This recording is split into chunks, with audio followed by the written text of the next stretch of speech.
bridging communities worldwide. We broadcast diverse international content from Europe, Asia, Africa, and now right here in the USA.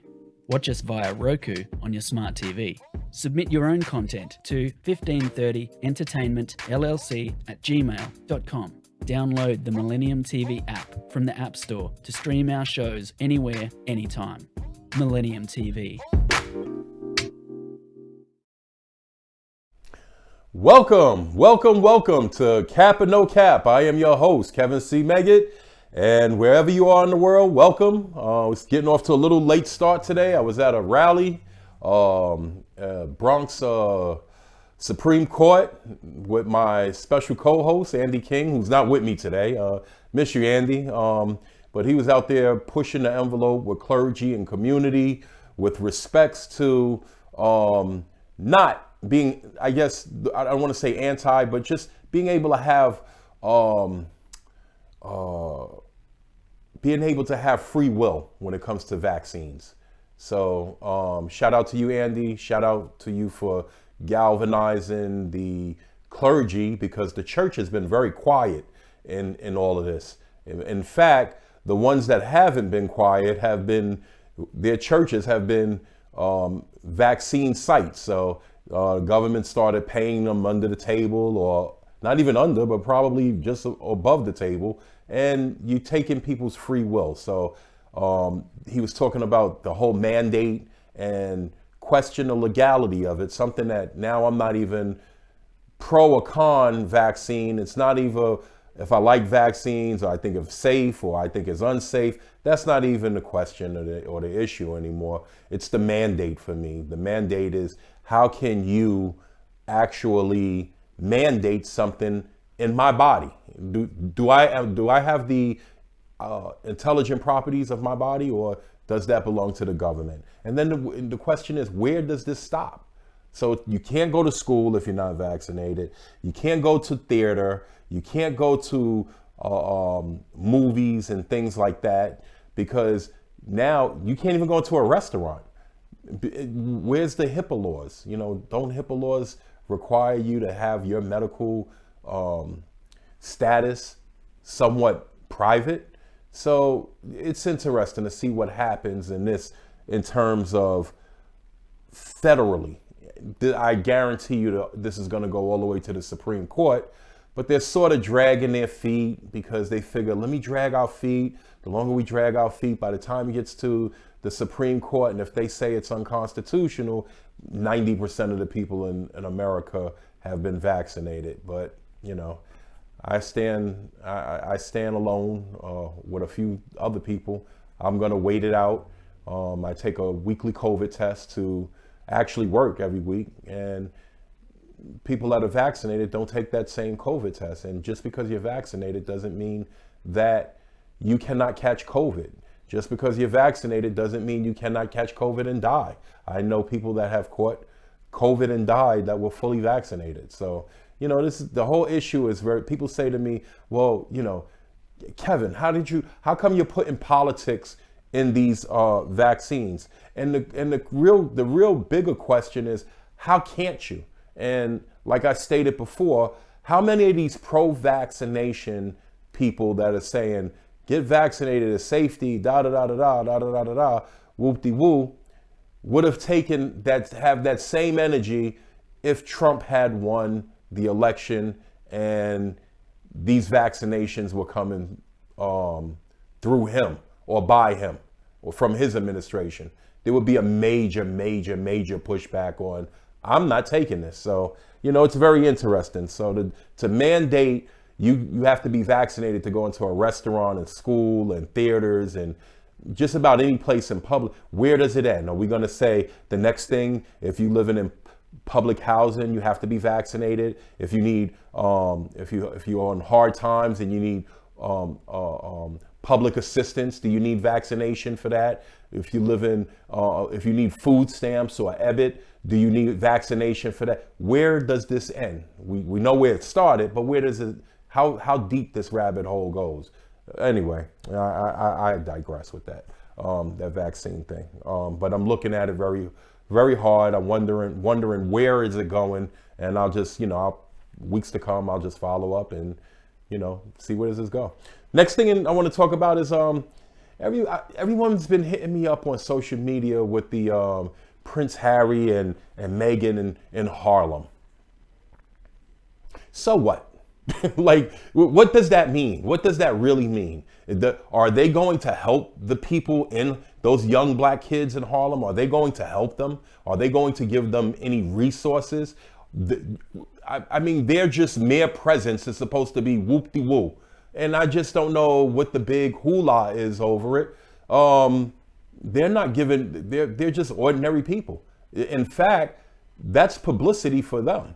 And I wish, I wish my people's vision gets expanded. I mean, we'll look through a pinhole and say, I can see something, like, come on. I mean, what are they doing there? So what? Who cares about that? Anyway, I digress with that too. They're reconstructing the country. The country's going to be having this big overall reconstruction, and the Biden administration is actually pumping billions and billions of dollars into fixing the country up. And one of the things that they are fixing up is they're trying to build better railroads. Our railroads are outdated, they're old. In fact, I'm going to lobby for, and I'm so excited about this, I'm going to actually lobby to help out to see how I could get Dr. Claude Anderson's plan implemented for having foundational black Americans build these new railroads in the South. I mean, it's just only right. We act like, so just for those viewers that don't know what a foundational black American is, it's an American that has been in America either through, because black people has always been in America. Before Europeans ever came here, there were black people. You had Moors. Moors were going back and forth to Africa and the Americas for forever. And then you had chattel slavery. And basically a foundational black American is a weave basket of all three.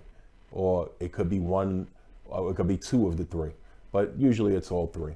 And so, either your chattel slavery, being indigenous, or the Moors. So it's looked at as, people call foundational black Americans African Americans. I don't necessarily like the name. The reason that I don't like the name is because it's broad and ambiguous. And I'll give you an example. For example, if someone came from, a European was born in South Africa, and they came and they moved here to America and became a citizen, right? And this has happened, by the way, viewers. Once they become an American, they legally are considered an African American, and they can get the resources of an African American. So a foundational black American is just merely a black man or woman who comes out of slavery and whose pretty much ancestors built this country. So I'm the child of the ancestors who built this country and the wealth in it, so my family was the wealth. And what's happening now is that we are being excluded, and we're first and foremost, we're always asked to be diverse, inclusive, diverse, and tolerant. But the problem with that is we are tolerating, including, and diversifying ourselves out of a picture that we rightfully belong in. And so I would hope that the Biden administration would know that once my ancestors built this country, we got nothing for it. And I am the result of having nothing for it.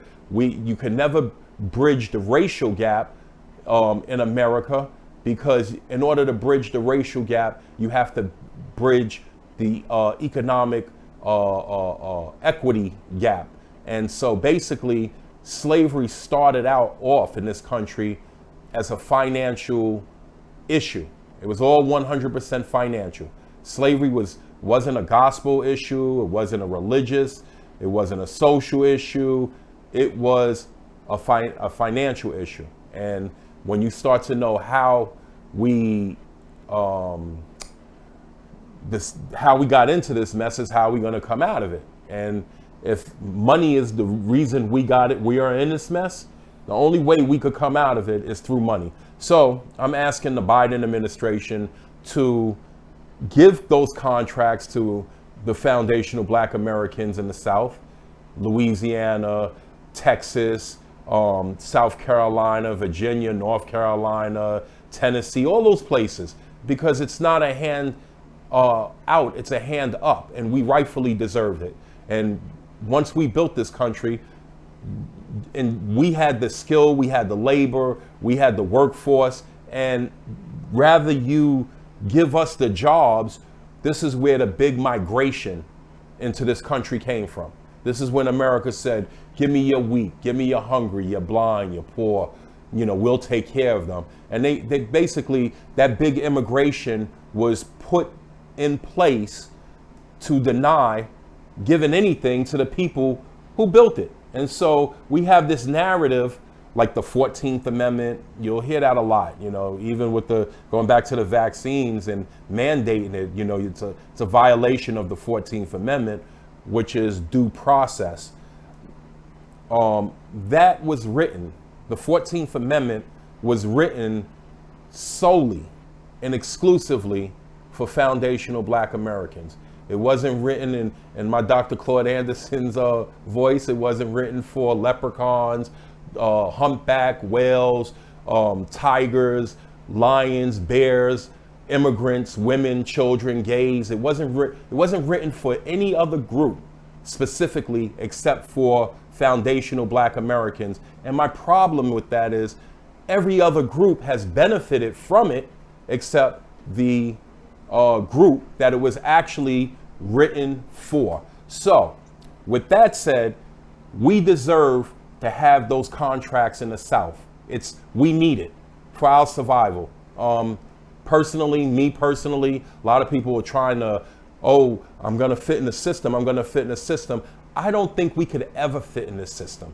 Foundational Black Americans, you do not fit in this system. You are you are a circle trying to fit into a square. It just does not fit. And the second we collectively think of that, the better off we'll be. That's my little rant. I'm gonna come back with a little bit more, but I'm gonna take a real quick commercial break right after this.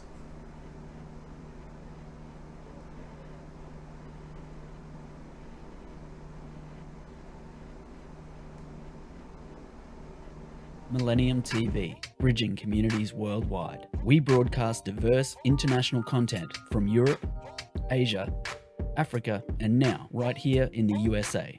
Watch us via Roku on your smart TV. Submit your own content to 1530entertainmentllc@gmail.com. Download the Millennium TV app from the App Store to stream our shows anywhere, anytime. Millennium TV. Millennium TV, bridging communities worldwide. We broadcast diverse international content from Europe, Asia, Africa, and now right here in the USA. Watch us via Roku on your smart TV. Submit your own content to 1530entertainmentllc@gmail.com. Download the Millennium TV app from the App Store to stream our shows anywhere, anytime. Millennium TV. Millennium TV, bridging communities worldwide. We broadcast diverse international content from Europe, Asia, Africa, and now right here in the USA. Watch us via Roku on your smart TV. Submit your own content to 1530entertainmentllc@gmail.com. Download the Millennium TV app from the App Store to stream our shows anywhere, anytime. Millennium TV. Millennium TV, bridging communities worldwide. We broadcast diverse international content from Europe, Asia, Africa, and now right here in the USA. Watch us via Roku on your smart TV. Submit your own content to 1530entertainmentllc@gmail.com. Download the Millennium TV app from the App Store to stream our shows anywhere, anytime. Millennium TV. Millennium TV, bridging communities worldwide. We broadcast diverse international content from Europe, Asia, Africa, and now right here in the USA. Watch us via Roku on your smart TV. Submit your own content to 1530entertainmentllc@gmail.com. Download the Millennium TV app from the App Store to stream our shows anywhere, anytime. Millennium TV. Millennium TV, bridging communities worldwide. We broadcast diverse international content from Europe, Asia, Africa, and now right here in the USA. Watch us via Roku on your smart TV. Submit your own content to 1530entertainmentllc@gmail.com. Download the Millennium TV app from the App Store to stream our shows anywhere, anytime. Millennium TV. Millennium TV, bridging communities worldwide. We broadcast diverse international content from Europe, Asia, Africa, and now right here in the USA. Watch us via Roku on your smart TV. Submit your own content to 1530entertainmentllc@gmail.com. Download the Millennium TV app from the App Store to stream our shows anywhere, anytime. Millennium TV. We're back.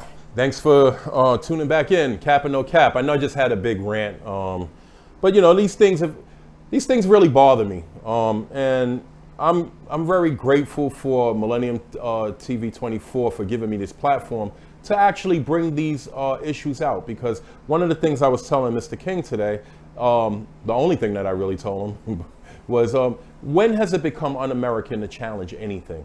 You know, and truth be told, I have no desire to get these vaccines anytime soon, but I do miss theater, and you know I miss a good theater. I used to love going to theater. And speaking of theater, I want to introduce my guest.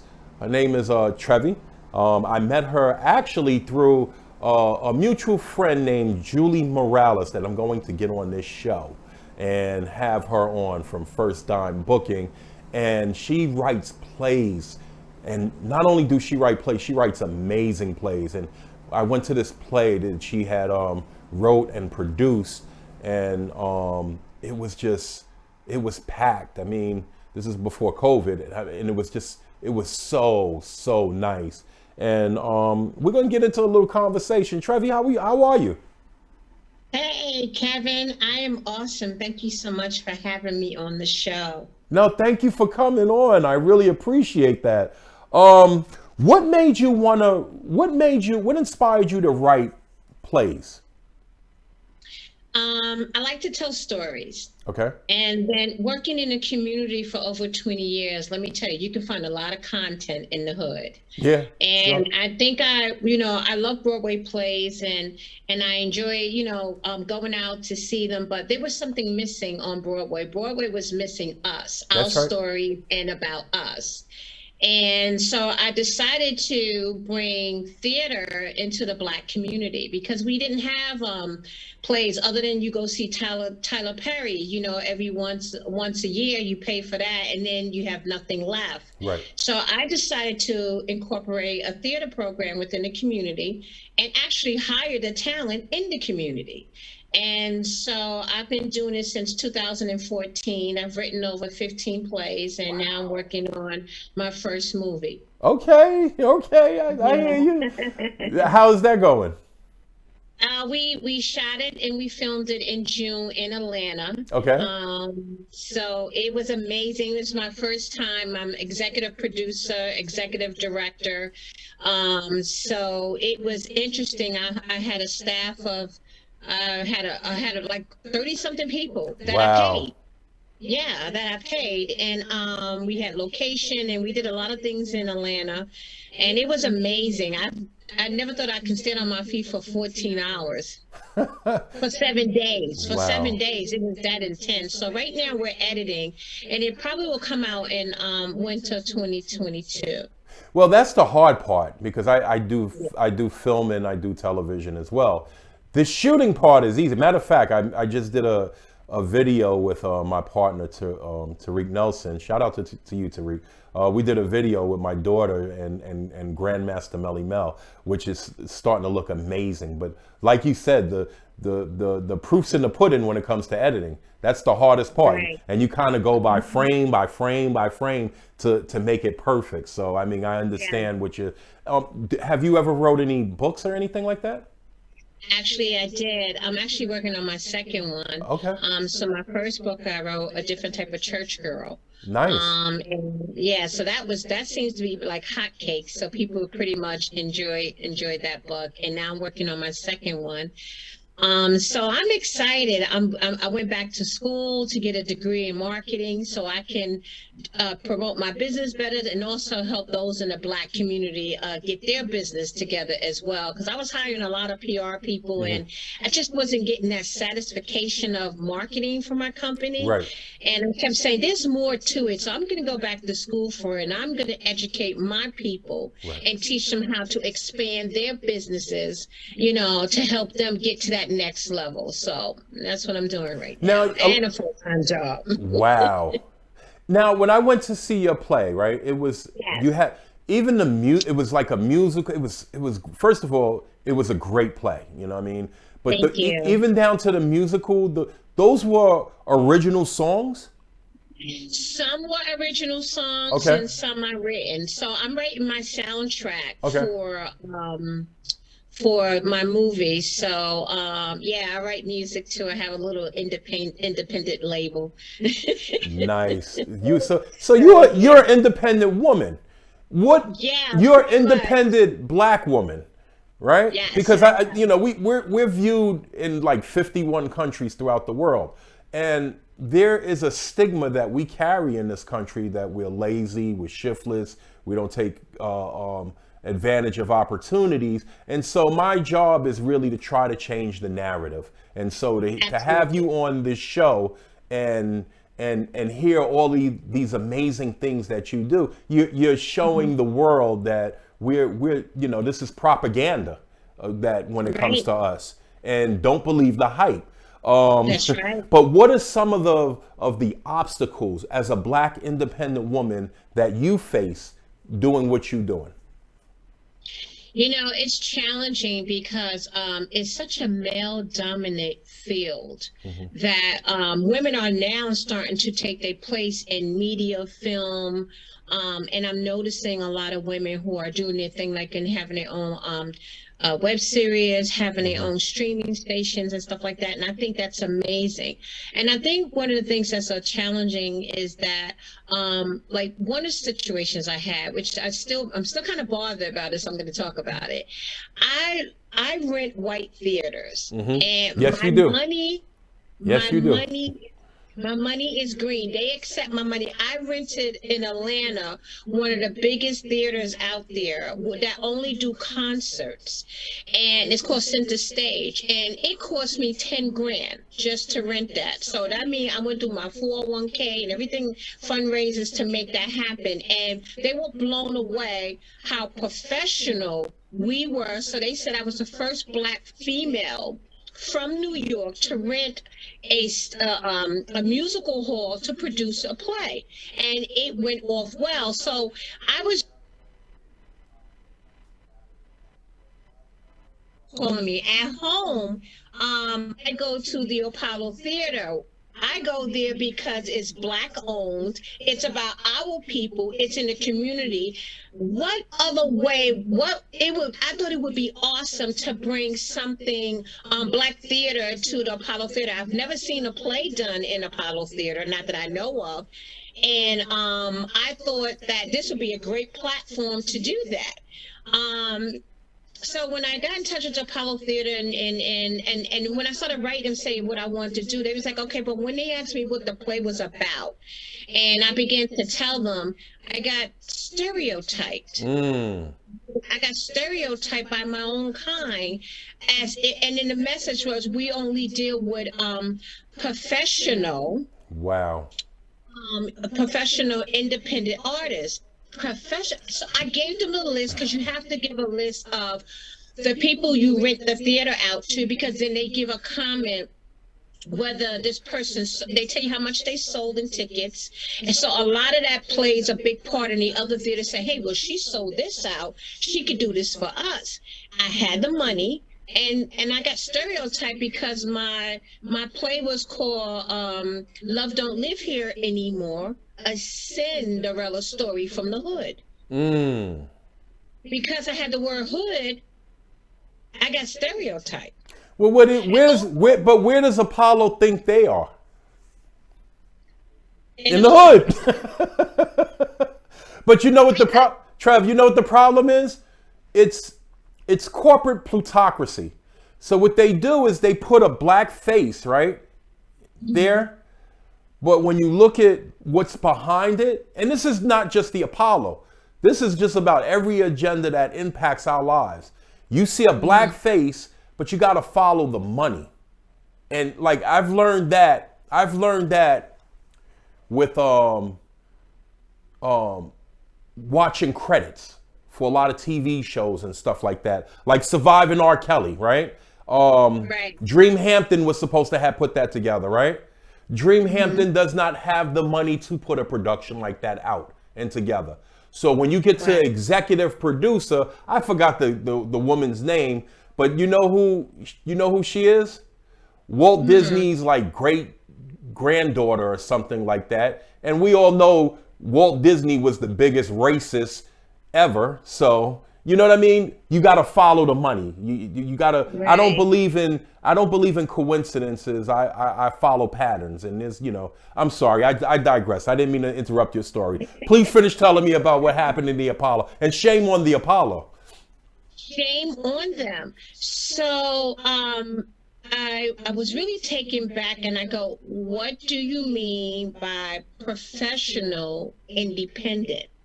Because my organization has been around since 2000. So that goes to show you I'm 20 years in the game. So I'm trying to understand why am I being stereotyped because I use the word hood. You didn't look at my hair. Me right now. You didn't contact the you didn't look at the how I broke records and how I filled out these theaters. You just saw the word hood, and automatically I was unqualified to be considered. That's crazy. And I was very offended by that, but I said, that's okay, because at some point in time, they're going to want me, and I'm going to remember that person, and I'm going to have a meeting with her and the CEOs of that organization. One of the persons on there sit on the board of directors works for my company. Wow. See, it's a very small world. And it's a smaller business world. Exactly. And she's a woman of color. Right.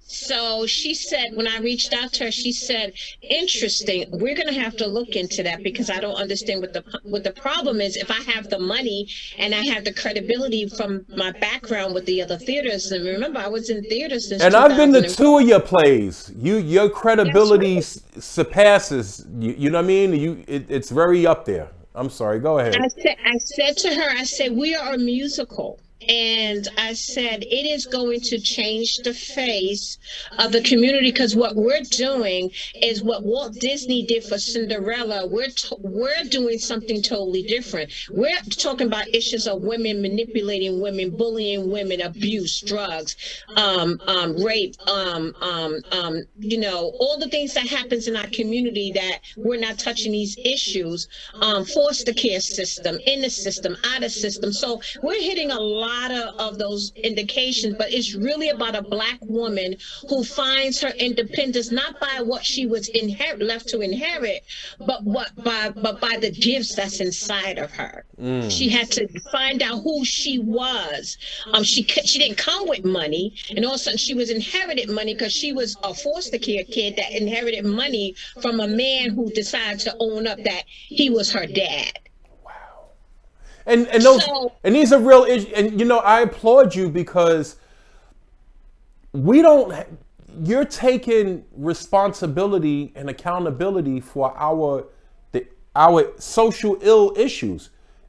In our society today, the more you're a loser, the greater you are. I mean, our society is really, we got to wake up. I mean, Absolutely. we don't have a clue right now. The more of a loser we are, the more, you know, the bigger we are as a he or she is winning. But no, you're really losing. You know what I mean? Right.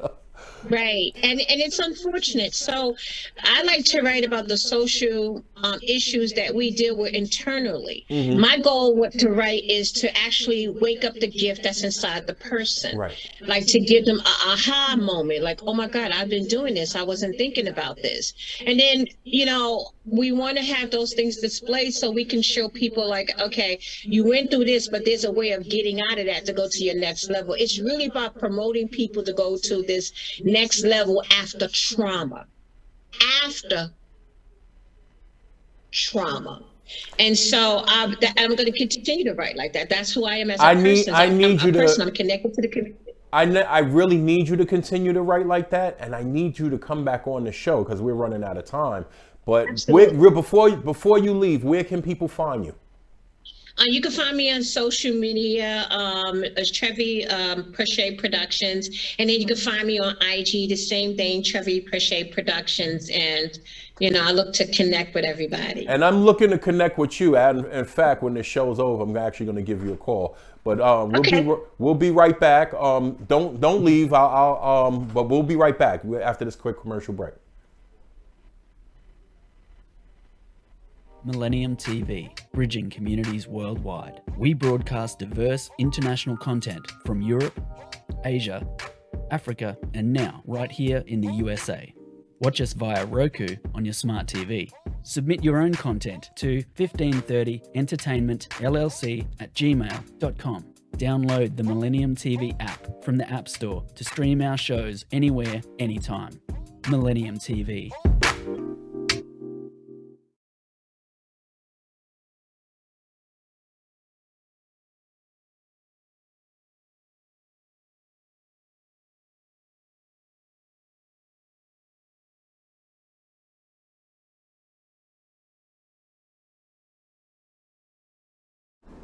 We're back.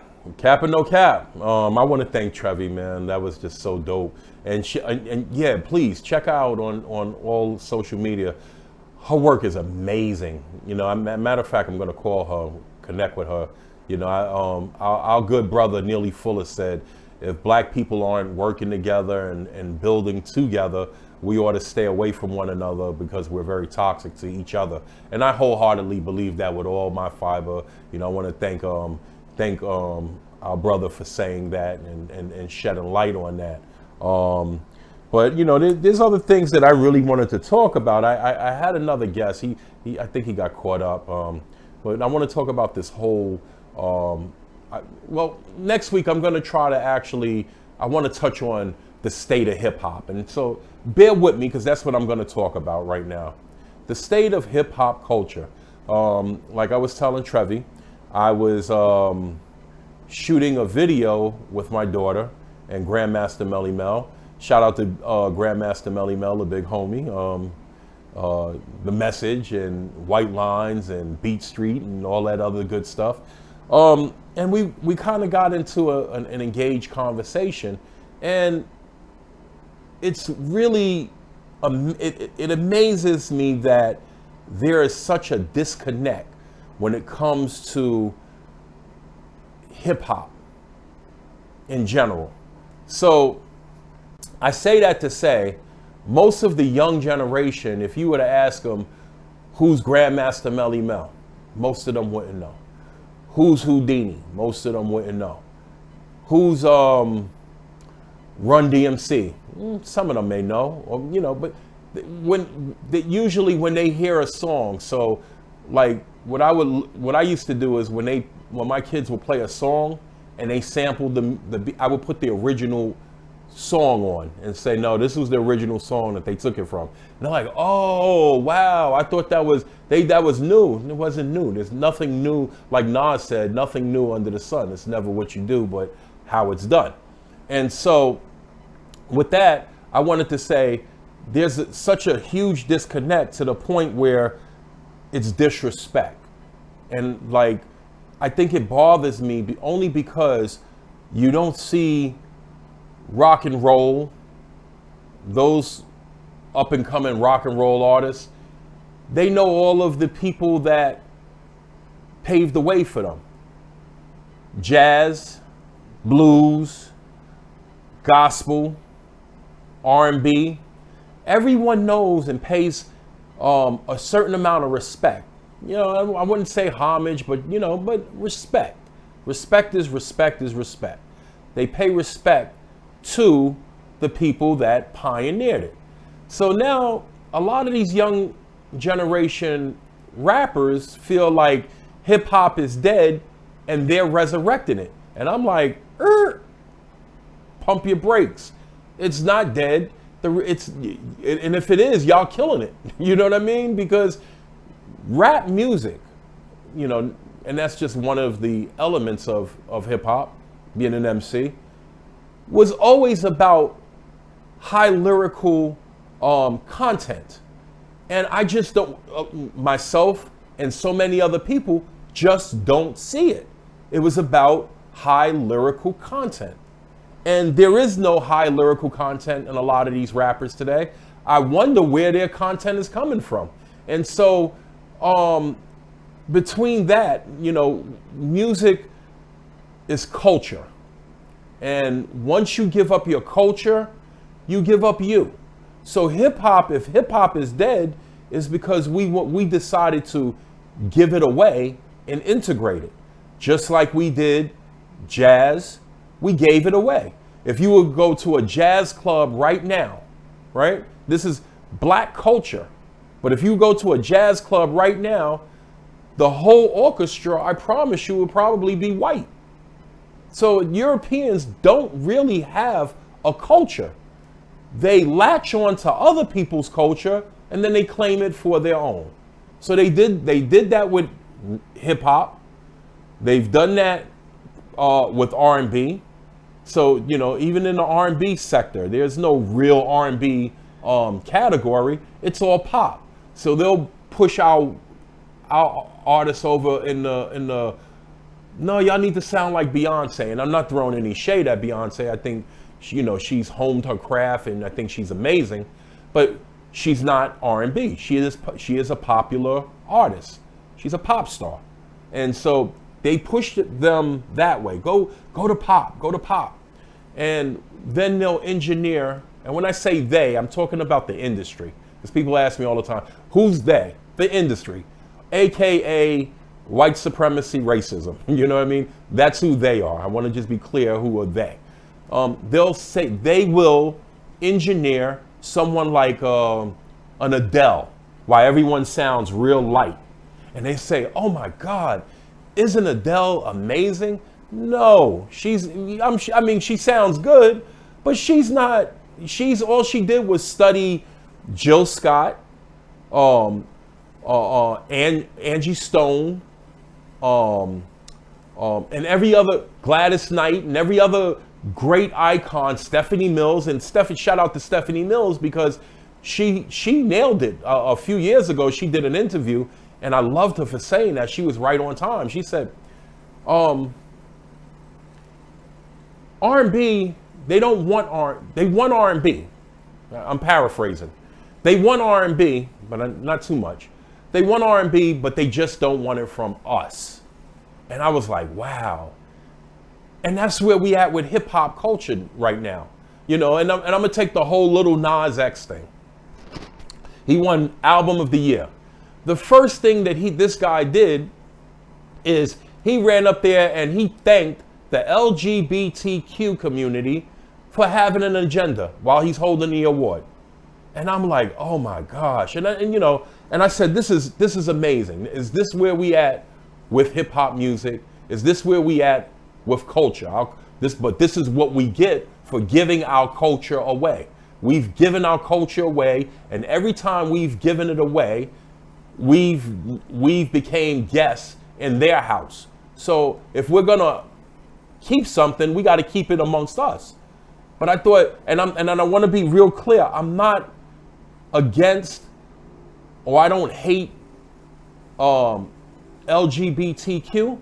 I hate and I'm against LGBTQ agendas. So when Lil Nas X first came out with Old Country Road, right?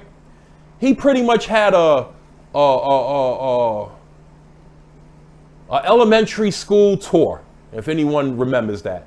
And he was going from elementary school to elementary school to elementary school, dressed up as a cowboy singing this Old Country Road song. And these little children were falling in love with him. Oh my God, he's amazing. Those kids have now grown, and so did Lil Nas X. And I think it's very disparaging to take those three names, and that's how I know he's an industry plant. Lil Nas X. If I had to interview him right now, I would ask him, what inspired you to use that as a name? Why? Why use that? Why use Lil Nas X? And, you know, these kids now are grown. They're looking at him, you know, dressed how he's dressed as a woman. And I wonder, what do they think now?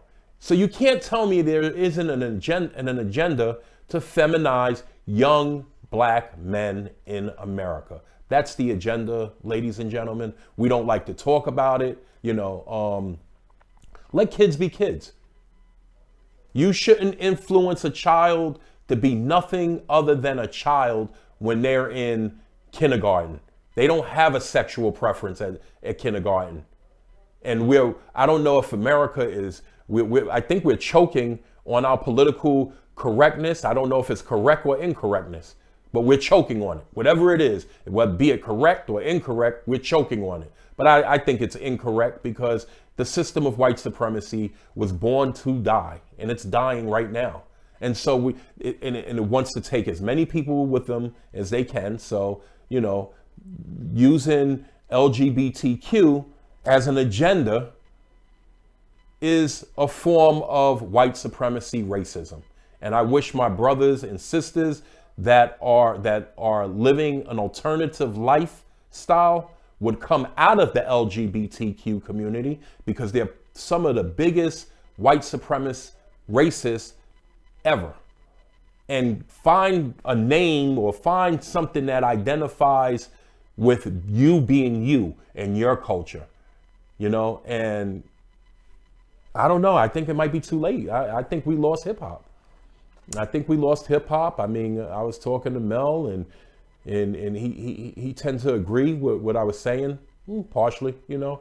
We were having good dialogue, you know, we're having good conversation as it pertains to the future of hip hop. And the future of hip hop looks really sad, because if it's not LGBTQ driven, then you have drill, you know, this drill rap, and that's even worse, you know, where art imitates life. And these are a bunch of gangsters that are terrorizing neighborhoods, that are killing each other. The only thing with drill rap now is that they'll kill someone, then go into the studio and rap about it. And you know, that's not, what are we doing here? You know, the system of white supremacy is naturally dying. It's dying of natural causes, and we're dying of unnatural causes, meaning the sun is actually killing what we call white people in globally, and they're a very small minority, but the actual sun is killing them, right? But then we're killing each other.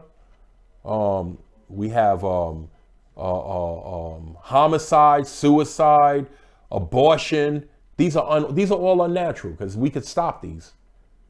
So they're dying at a natural rate, and we're dying at an unnatural rate. But we got to fix it, family.